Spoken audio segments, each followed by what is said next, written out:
everybody. Welcome to Rachel's Reviews. We are really excited today. Another week in quarantine that we are talking about streaming services. This time we are talking about Netflix, the hidden gems of Netflix, to try to give you some suggestions of what you could watch aside from the obvious things, obvious picks. We've done Disney Plus 6 times. Now this is our second time doing hidden gems of Netflix. And I'm film critic Rachel Wagner, and I'm joined by my friend Ryan. Hey, Rachel, it's so good to hear your voice, and I want to say thank you to everyone who is listening. I know we're all going through a very, very rough time in more ways than one, but I hope that this podcast brings some joy. Yes, I hope so too. And we want to hear from you and hear about what you've been watching on Netflix or on Disney Plus. Please let us know. There's so much out there in both of these services that we'd like to know the hidden gems that we should catch up on while we're all in this quarantine. And things are changing, and we'll reevaluate the show as that happens. But for now, we're having a good time doing it, and I hope you've had a good week, Ryan. It's been a very up and down week. Yeah. It's some personal stuff, but nothing that I can't take care of, which Yeah. is good. But it's all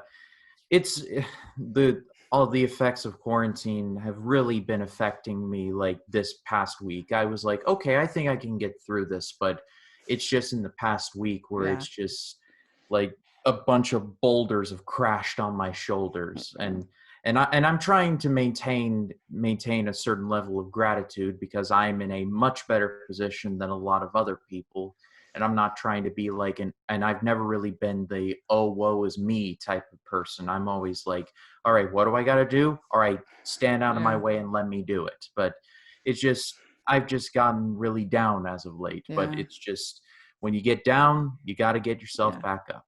I mean, what we're being asked to do is not like natural. It's not part of like human nature to not be with people and to seek comfort from people and things like that. Like that's unnatural.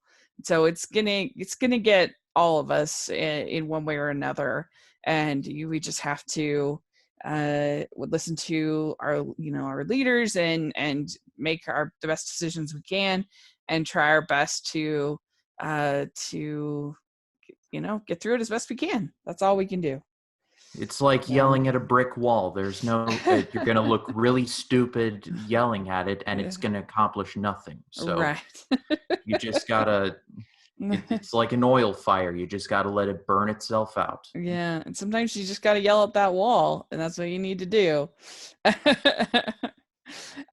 So, all right. Well, we have 5 choices from Netflix that we think are hidden gems that you might enjoy. And I decided to do all of mine all animated. So, because I love animation, as we all know. And there's a lot of really good animation on Netflix. That a lot of it is well known, a lot of it lesser well known. We do this whole show just on hidden gems that are animated weekly. We could do it just on animation. There's even like a pretty large even a pretty large segment of Netflix just for anime that I haven't even dove into the way that I should, but it's pretty cool. And so my first suggestion, hidden gem for you guys, is an anime film. It's called The Garden of Words. And this is by Makoto Shinkai, who is the creator of Your Name. So he is a director that I love. And this is a very different film for him compared to Weathering with You or Your Name, which are both have sort of supernatural elements to them. They're both a little bit bigger. And I think I like those two better than this, but it's still definitely worth watching. This is a beautifully animated movie. It's a sweet movie about this young man who is like frustrated with things in his life. He ends up going to this garden, this community garden, and he meets this woman who's older than him, but is intriguing to him, and they just basically talk a lot. um and it's not really, I mean, it is a romance, but like not, it's not really in the way that I don't know, it's more quiet than a typical, I guess, romance. And it's just about these two people and them connecting, and I don't know, I think it's really beautiful. And definitely, especially if you're a Makoto Shinkai fan, then you should watch it. And there's not a ton of story here. It's just these two people having conversations and talking. And so I think as soon as I like, that's all I want in a movie, is just a really simple, character piece. And I'd say that's what you get here. But have you heard of this by any chance? I have heard of this, though I have never seen it. I Mm-hmm. know who Makoto Shinkai is because I've seen Your Name and Weathering with You, which are both absolutely stellar. Like, Yeah. I love both wholeheartedly. But the Garden of Words is the one that I have not seen, Yeah. so I'll definitely be checking it out. I've been slowly starting to work my way into more Japanese animation, because that's been a weak point of my film knowledge, and I've been slowly trying to correct that. Like, just about a week ago, I finally watched Spirited Away, which was just unbelievable. Right. Oh, that's so cool that you got to see it. And Oh, it was funny, it was dramatic, it was yeah. sad, it was happy, it was just a bunch of emotions, and Oh, it was so nice. But that's awesome. One of my all-time favorites. I and mean, uh and I've got a lot of other Ghibli movies that I want to watch. That I saw Nausicaa of the Valley of the Wind, which was really, really good. and uh yeah. and I've just been working my way through. I made a list, and I'm like, okay, I'm gonna make like a 50 movie list of anime movies I need to see. And I've got Akira coming up next, and Oh, I'll definitely be adding The Garden of Words, just yeah. based off of your recommendation. Oh man, that's so exciting. So many good movies. I mean, I love Spirited Away, and I think it's like Alice in Wonderland, but even better, even I more was crazy, even more. I actually did get an Alice in Wonderland vibe. I Yeah, was I was there like, why does this look so familiar? yeah, And then I put two and two together. I'm like, yeah, oh yeah, it is like yeah. Alice in Wonderland.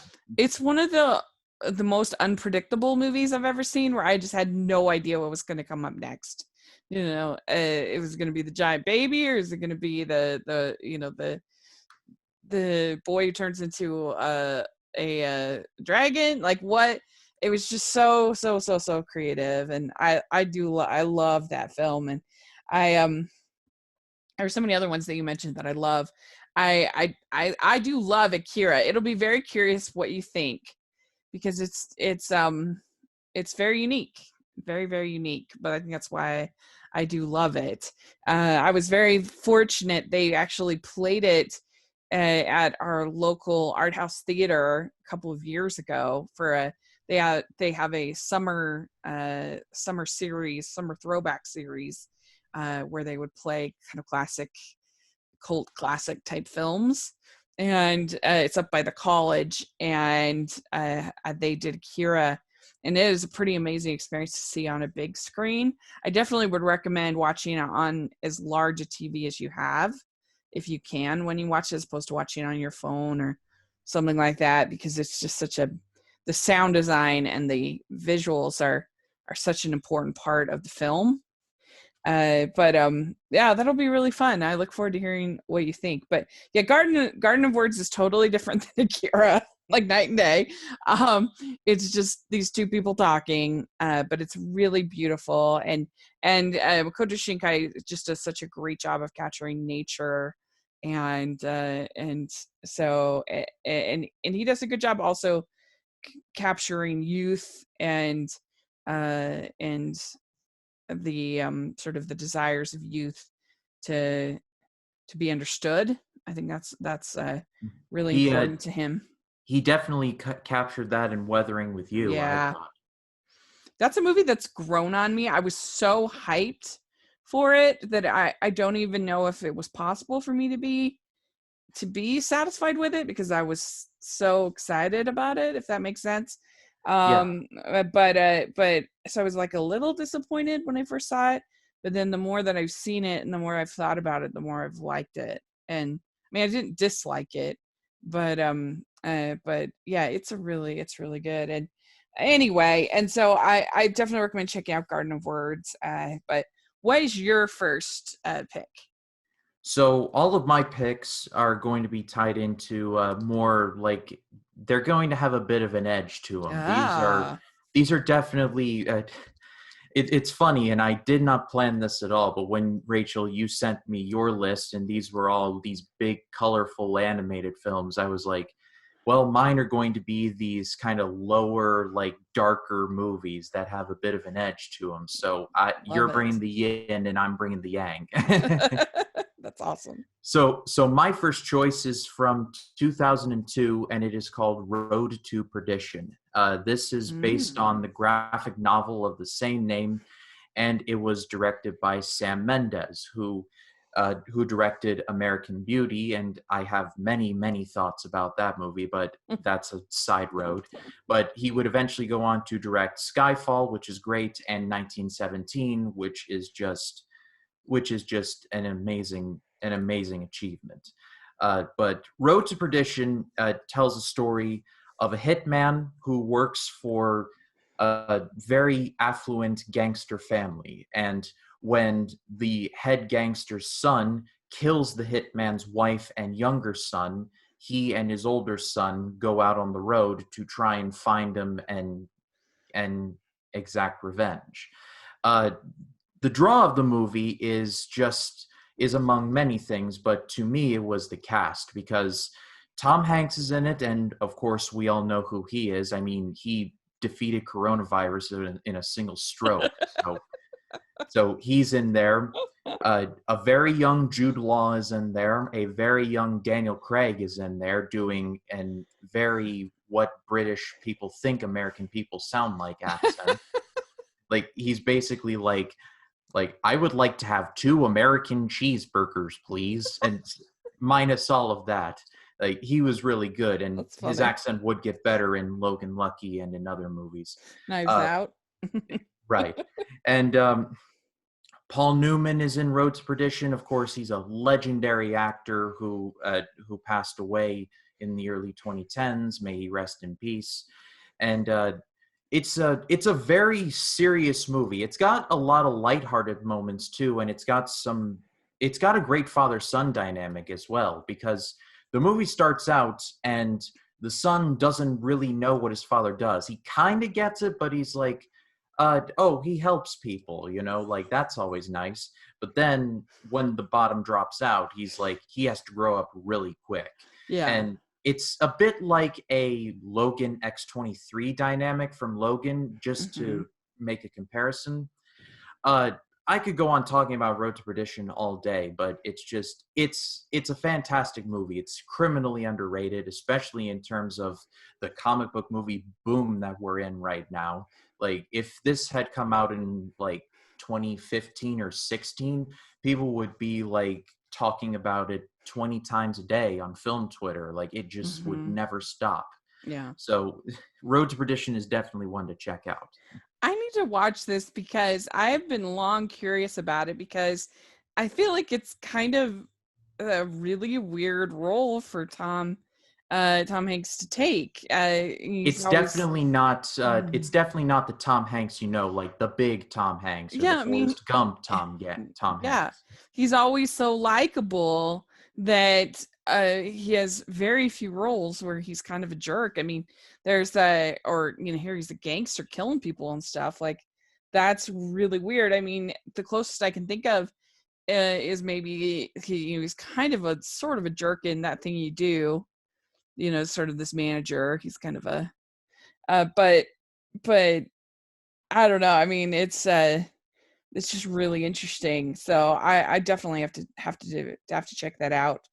I tend to be pretty picky when it comes to mob movies, but I just on that cast alone, I definitely have to give it a watch. Yeah, it's I was about to say Tom Hanks is definitely this this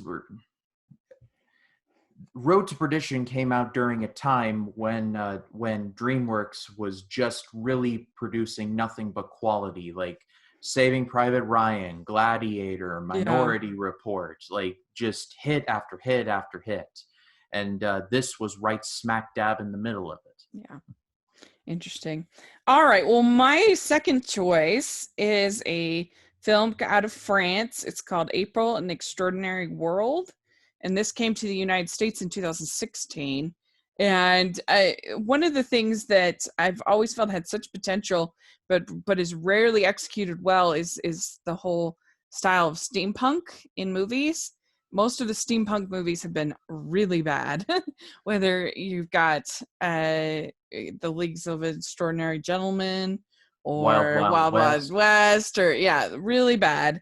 But here's an example of one that did it right, and it's this alternate world where everything kind of got stopped after steam power was invented, and so you have this really interesting steampunk world, beautiful animation that is that this girl, she's lost her parents, and she doesn't know where they've gone. And one day she starts to find some clues. She starts to kind of dive into it, and different things happen. There is one kind of big twist that I feel like you either go with or you don't go with, and you don't like the movie as much if you don't go with it. And that's all I'll say. So But it's like an M. Night Shyamalan twist. yeah, kind of, yeah. um, it just, the story makes a decision that you either think that is so stupid, I don't like that, or that you're like, okay, whatever. It works. Um, and it has a lot of Ghibli-esque moments in it. There's even a talking cat, which is very Ghibli. You can see influences of a lot of other types of animation and anime in there. And so I think just for the animation alone, even if you don't necessarily love the story, I think it's definitely worth a watch. It does a lot of creative things, and I definitely think, without a doubt, it's the best steampunk anything that's ever been done as far as movies. And so yeah, it's an interesting film, and people should check it out. Have you just a quick steampunk Mm-hmm. movie question? Have you seen a movie called Steam Boy? Mm-mm. Well, it's one of my dad's favorites, and it's about a boy who lives in a future that's influenced by steampunk, and he finds this weapon that basically utilizes steam, and Hmm. it's really underrated. And I was thinking Interesting. maybe she may have heard of it, but I guess not. Yeah, no, I haven't heard of that. Sounds interesting. But yeah, I mean, you could also say like the movie Hugo, that has some steampunk elements to it, I would say. Oh Um, yeah, absolutely. I think the Guy Ritchie Sherlock Holmes have a little bit kind of that sort of, There's an influence. I wouldn't yeah, call it an outright, but it's yeah, definitely like there's like seeds of it in there. yeah, yeah. So especially in the first one. So yeah, that's my second choice. What about you? What's your second choice? So my second choice is from 1999, and it is a documentary, and it is called Beyond the Mat. Uh, this was uh, this was an effort by Barry W. Blaustein, who spent 3 years on the road with trying to understand the world of professional wrestling. He follows three wrestlers in particular who work both in the WWF, who at the time was the top wrestling company in the world and still is. They're now known as WWE. The second one is Jake Roberts, who was very big in the 1980s, but had since fallen on hard times. And Terry Funk, who was just about to retire when the shooting of this movie aired. And then as soon as the movie was released, he unretired, which us wrestling fans have a running joke of. Professional wrestling is the fakest thing in a fake sport. But you don't have to be a wrestling fan in order to enjoy Beyond the Mat, because it's not about the wrestling, it's about the people. There's another joke that we have where it's like, pro wrestling is real, the people are fake. And to a certain extent, they're correct. Beyond the Mat is very much, it doesn't portray the wrestling business as anything glamorous. It's heavy into drugs, and it's very much a product of the time. However, I can safely report that it does have a bit of a happy ending, in that one of the subjects, Jake Roberts, actually got sober and has stayed sober for the past 3 years as of this recording. So everything did work out for him. And I would definitely suggest you to check it out, even if you're not a big wrestling fan. When was it made again? 99. Oh, okay. Yeah.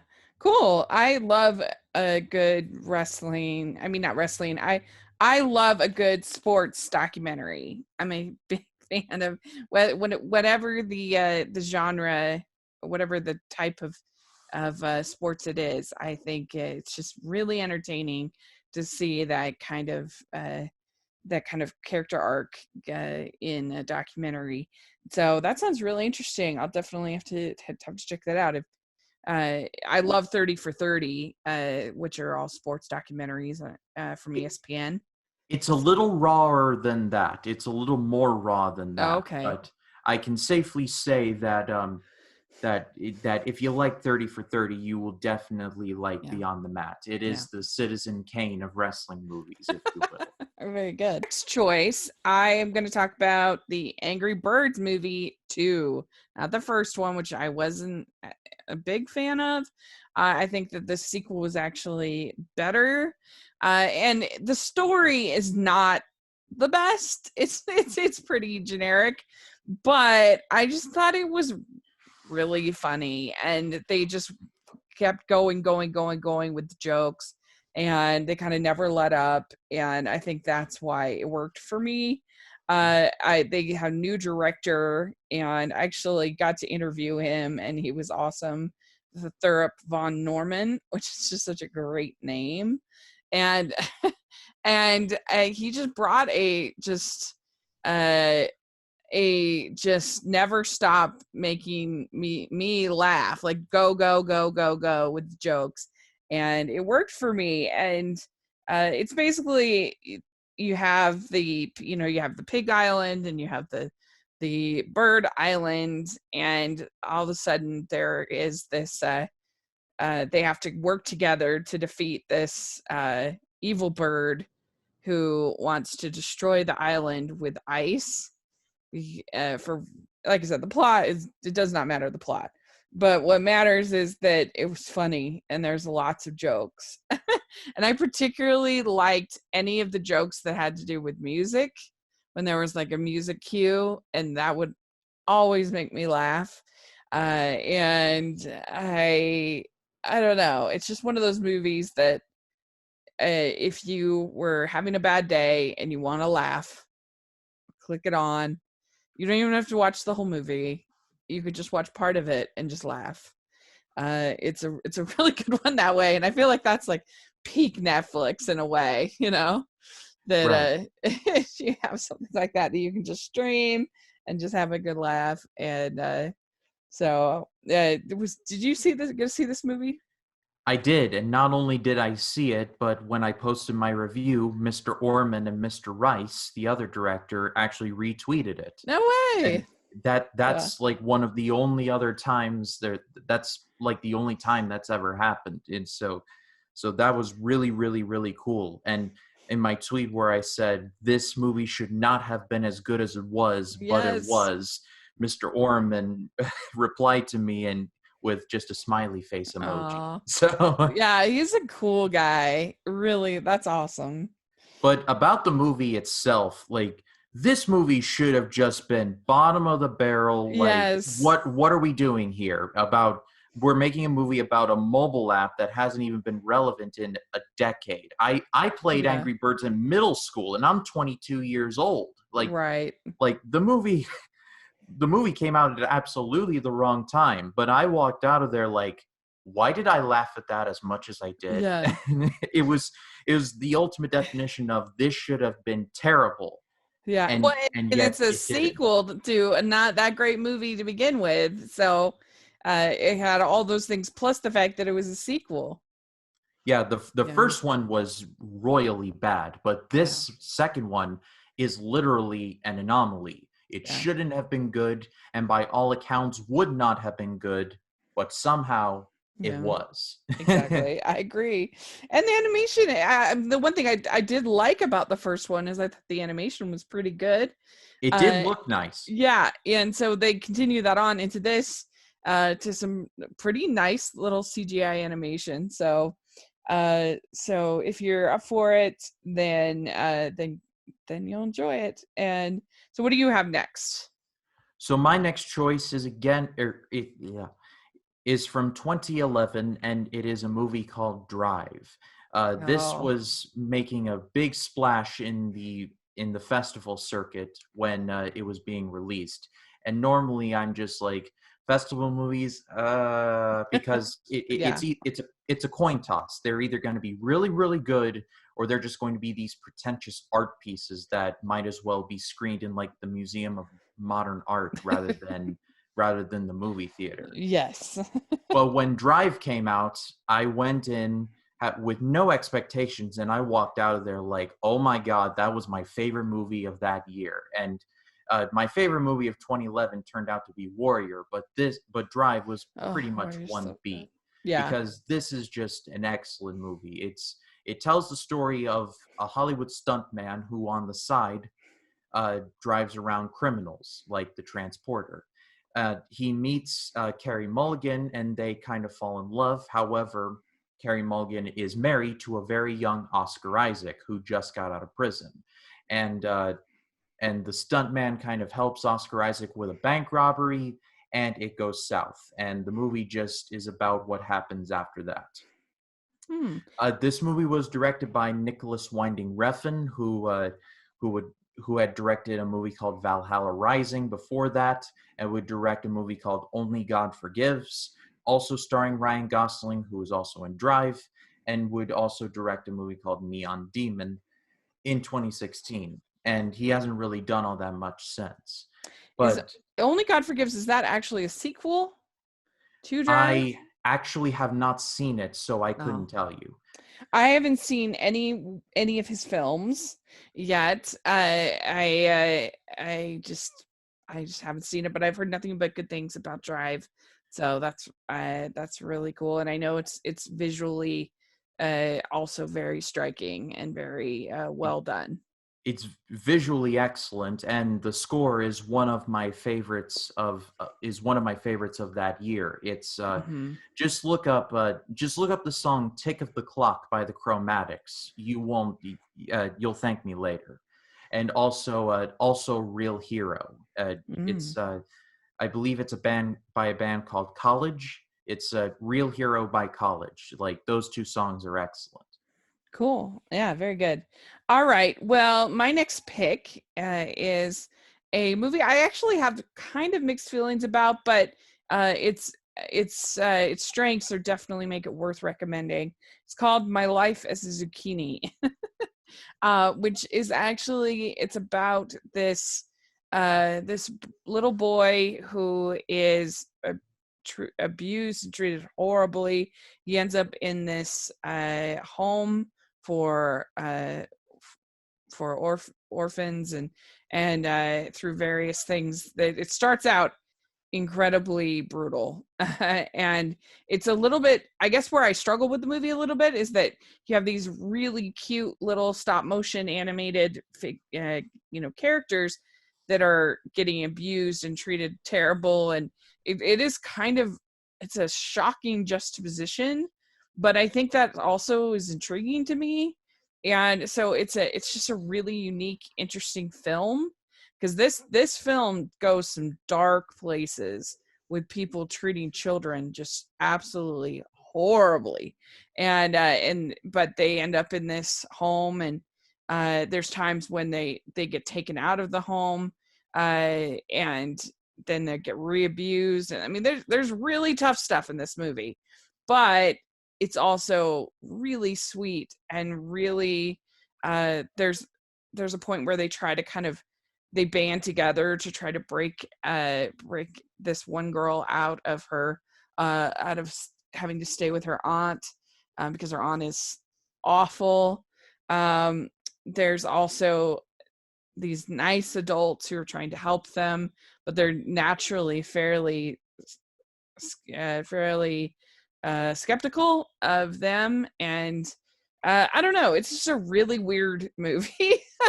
That's that the animation is beautiful and very cute, but because it is these very hard things that happen, that makes it really unusual.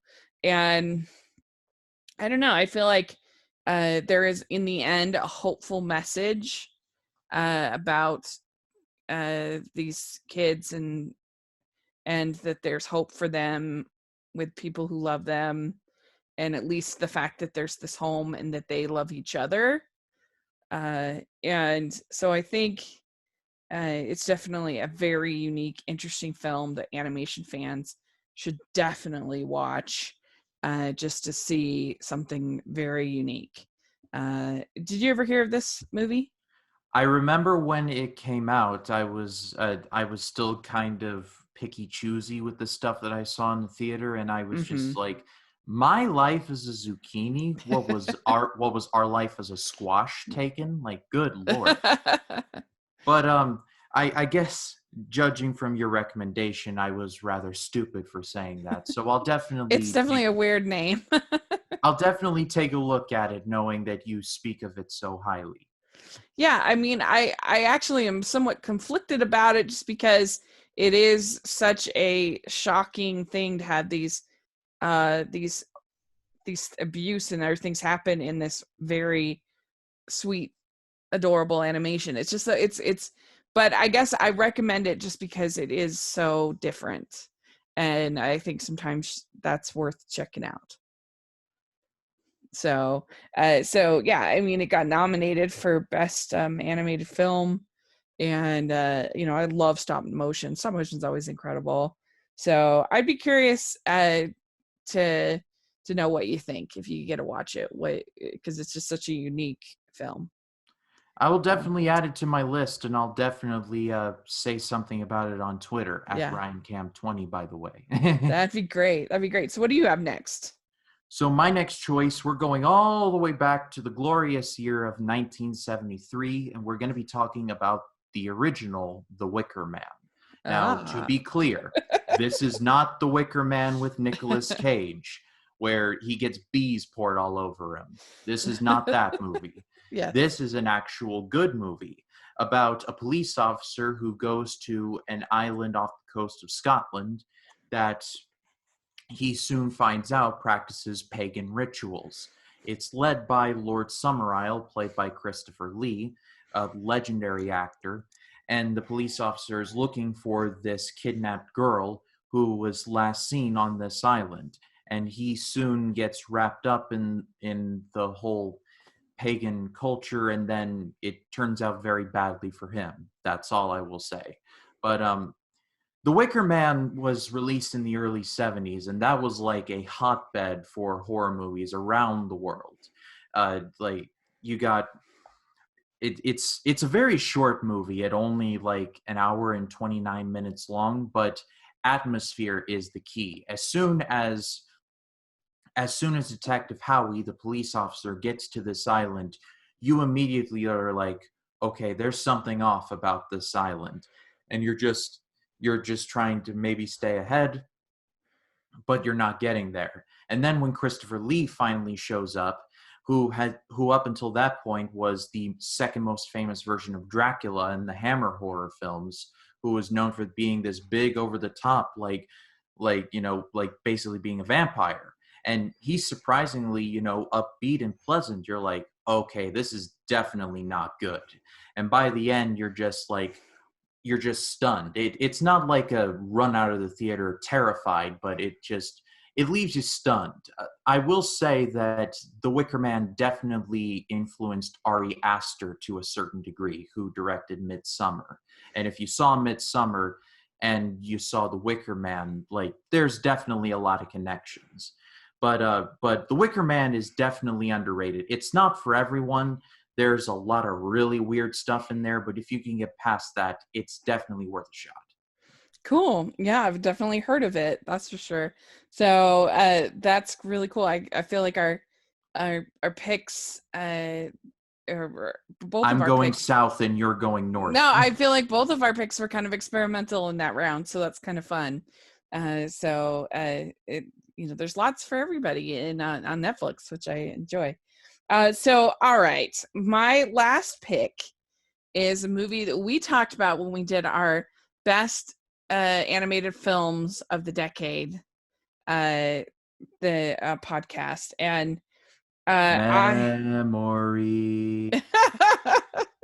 it is one of my favorites animated films. I love The Song of the Sea, and it was just added to Netflix again. It was on Prime for a while, and then it was on Netflix, and then it was off, and literally I think just in the last 2 weeks it was added. And I love The Song of the Sea. I think it was one of the most beautiful animated films I've ever seen. I love the animation. I love the music. I love the story of the little boy who finally gets to say goodbye to his mother. And I really hit me when I first saw it, because my cousin had just passed away with 2 little boys. And so it really hit me emotionally, but I've never lost that emotional connection to the film. And I love the adventure behind it, that Circe and Ben going from the city to try to get back to where she could be the Selkie and get back to their home in the lighthouse, and the amazing adventures that the amazing creatures and things they meet along the way. The whole story of the mother who is trying to protect her son from his grieving, and what the Owl Witch, and she becomes the Owl Witch, and that is so cool and interesting. And there's so many different things like that. And I absolutely love the movie. And so if you haven't seen it, if I haven't bullied you into watching the movie at this point, please do, because it's so good. And after you watch it, you can listen to my interview with Tom Moore, because I just love him so much in his animation, and I just love the movie. So there we go. Yeah, I remember you and Cartoon Karma were just gushing over the movie. Yeah. And I was just there, like, I remember seeing it once when it came out, and then it was like, that was really, really good, and then never really thinking about it all that much. Yeah. But now, like, you two have just been like, all right, fine, I'll watch it again. You twisted my arm. Yeah, I don't think that everybody will love it as much as I love it, but I think almost anybody will at least respect it. But it really came into my life just when I needed it, and I don't know, I love everything about it. So and I really recommend it. That people give it a shot. It's on Netflix, so. So what do you have as your last pick? So my last pick is from 2011, and it is from the bearded one himself, Steven Spielberg. It is called War Horse.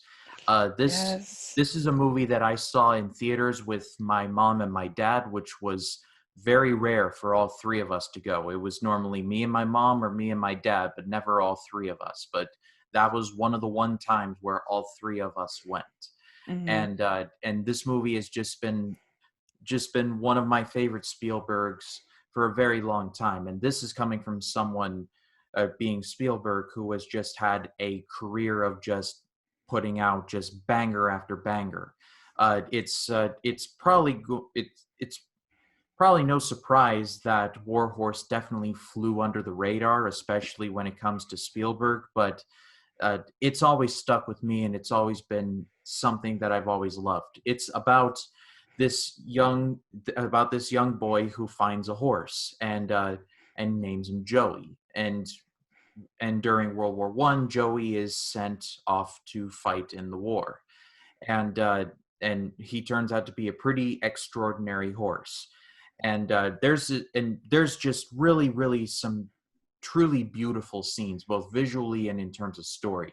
There's this one scene where where the horse becomes temporarily owned by Brendan Gleeson, and near the end of the war, Joey is about to be sold off when the young soldier who originally had Joey is trying to buy him back, but then Brendan Gleeson buys Joey, that is, and and the young soldier's like, "I'll pay you anything, just please let me have the horse." And Gleason doesn't really want to do it, but then is like, "Here," and then like he gives him his coat and then gives him the reins of Joey, and it's just like I started crying. Like that scene was amazing, and it speaks to the talent of Brendan Gleeson, who is just really good at his job. But I could talk about Warhorse every day, all day, but go watch it. It's really long. It's 2.5 hours, but it's definitely worth your time. And one more fun fact: this was my first exposure to a gentleman by the name of Tom Hiddleston, who is pretty popular right now. Yeah, I forgot he was in that. Yeah, I really enjoy this movie as well. I think it is such classic storytelling, and I know that some people think it's some people actually think it's overrated, but I disagree. Really? Because it got nominated for Best Picture, and so Oh, uh, that makes but sense. but I think it's a beautiful movie, and I think it's very, like, if you wanted to introduce your kids to, like, kind of war films as a genre, I think this would be a really great way to do it. That it has all those emotions and has all those sort of classic storytelling beats, but without it being like super traumatizing. I mean, there's tough stuff in there, but I think it's a family film that's a war film, and I think that you don't get that much anymore. And it's, I mean, so yeah, I definitely, I think it's a really good choice and a really good film. People should definitely check it out if you want sort of old school type Hollywood filmmaking. Then I think it's a really good example of it. So very good. Well, we did it. Let's go over our list. So for me, I had My Life as a Zucchini, I had April in the Extraordinary World, The Angry Birds Movie 2, Song of the Sea, and The Garden of Words. And my list is Road to Perdition, Beyond the Mat, Drive, The Wicker Man 1973, and Warhorse. Great. Well, let us know if you get to see any of these films, what you think, or if you've seen them before.